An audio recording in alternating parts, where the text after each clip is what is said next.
ഞെട്ടലോടുകൂടിയാണ് ഇപ്പം ഞാനും എൻ്റെ സുഹൃത്തും കുടുംബവും ഉള്ളത്.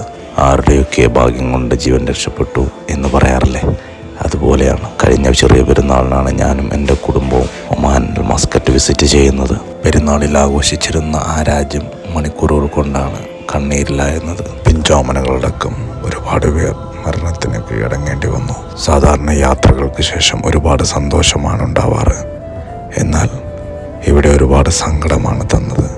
ഞങ്ങൾ സഞ്ചരിച്ചിരുന്ന വഴികളെല്ലാം പിന്നീട് വെള്ളത്താൽ മൂടുകയും ഒരുപാട് പേരുടെ ജീവൻ എടുക്കുകയും ചെയ്തു എന്ന് കേൾക്കുമ്പോൾ പ്രകൃതിക്ഷോഭത്തെ തൊട്ട് നമ്മളെ കാത്തുരക്ഷിക്കട്ടെ. പ്രകൃതിയാലും ഒരുപാട് ചരിത്ര പുരാതന കെട്ടിടങ്ങളാലും സുന്ദരമാണ് ഒമാൻ. വർഷം തോറും മുടങ്ങാതെ വരുന്ന ഈ ഒരു പ്രകൃതിക്ഷോഭം വളരെ പ്രയാസപ്പെടുത്തുന്നു. ഓരോ മഴയും ഓരോ ഓർമ്മപ്പെടുത്തലാണ് എന്നാരൊക്കെയോ പറയാറില്ലേ.